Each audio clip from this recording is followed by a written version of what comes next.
Good morning, ladies and gentlemen. My name is Yong Zheng, and I am from Sekolah Shuristari Eco Team. And the topic that I want to present today is we are living in Southeast Asia. So, Haze to me, to be honest, doesn't affect me in terms of health aspects, but it affects me a lot in my daily life.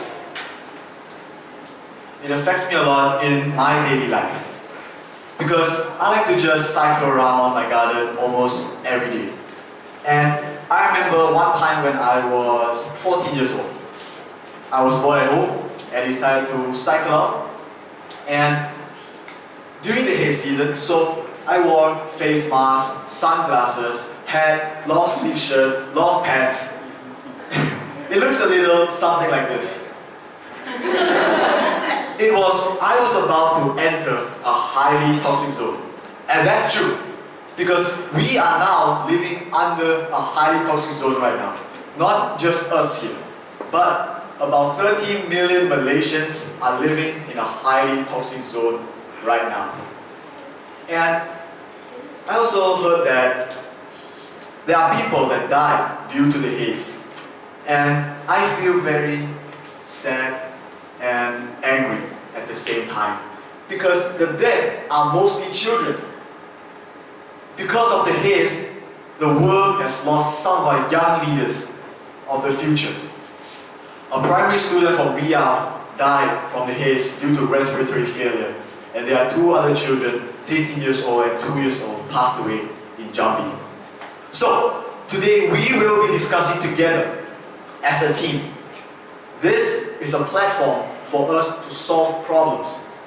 Instead of being worried about the future, why not develop a vision, a direction, and work hard on it and create a new pathway? So, first of all, I want to talk about the forest fire throughout Southeast Asia. As you can see, the scale of the forest fire almost covered the whole Southeast Asia. And this is a very serious issue, and everyone must take this seriously. So, why human-bird forests? Firstly, land clearing for poor farmers who don't have anywhere else to live. Or for agricultural purposes, such as palm oil plantation. The second one, road construction, and lastly, extraction for minerals and energy.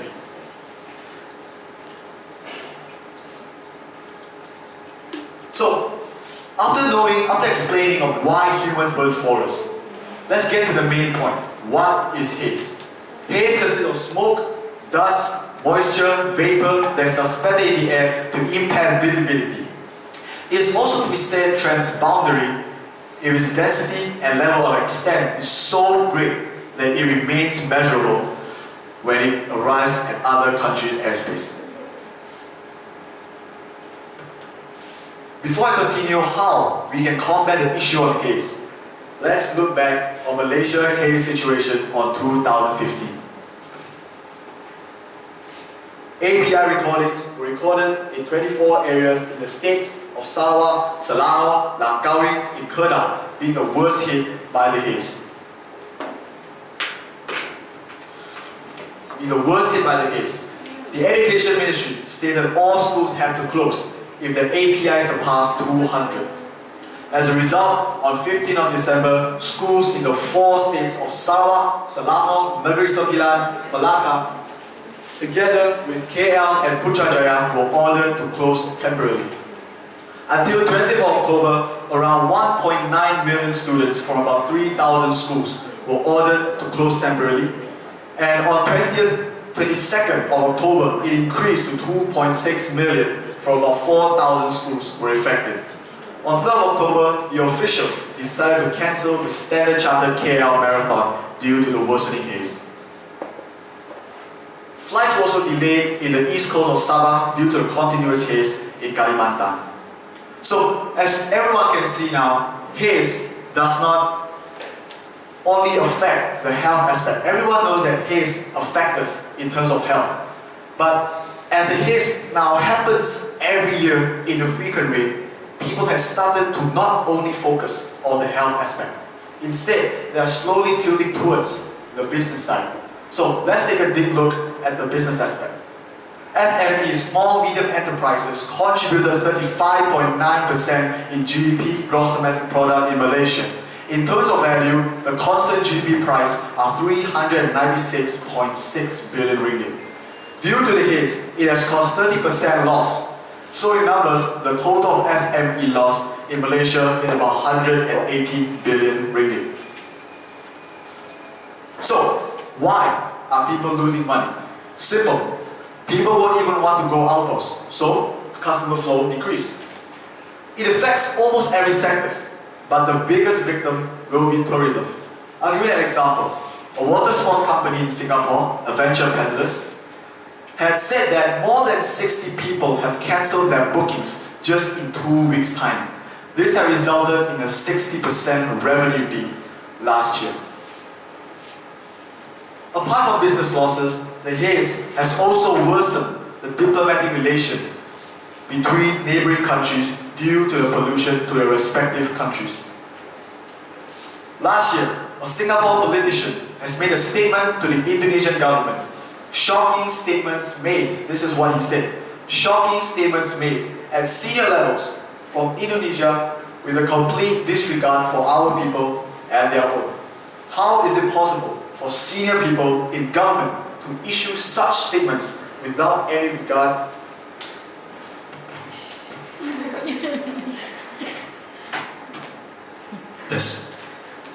Without any regard or without any sense of embarrassment or sense of responsibility.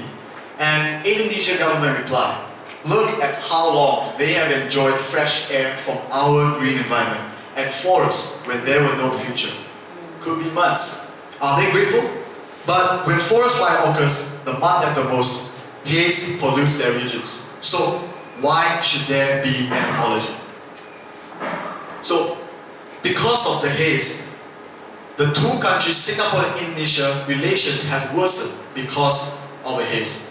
And the next part is a thing that not a lot of people notice it, and that is investor relations.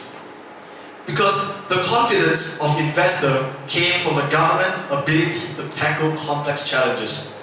And the haze is the biggest test for effective administration and regional leadership. Because we all see it, we all breathe it, so there is no hiding from the government. As you can see, the haze now is not just about the health problem now. It brings effect towards business, international relations, investor relations, and a lot more. So, in my opinion, we cannot depend on environment NGOs only, as this is everyone's responsibility if all of us want clean air to breathe.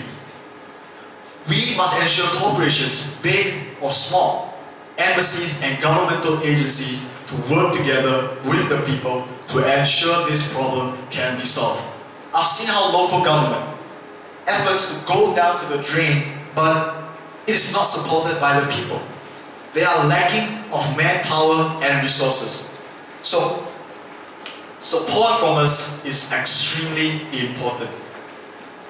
The reason I'm standing here is not to complain that, oh, the government is so bad, why the government didn't do this, why the people didn't do this, people should do this, do that, blah, blah, blah. I'm here to assemble people just like how the Avengers assemble their heroes. Captain America, Thor, Iron Man, something like that. And we, as a team, are calling this kind of people that keep on complaining, we are calling this kind of people to get off the chair, sofa, or anything and work together with us if you want a better environment. You want a better environment for yourself, your grandchildren, your children. You need to follow us and take action. And I recently found out about a new organization called Chera, which is formed by a group of citizens just like you and me. They have one petition to urge everyone to sign on it, to restrict and pressure companies to be responsible producer of palm oil. And we should take action in signing this petition and use it as our power as a consumer. This is the main purpose of me standing in this event.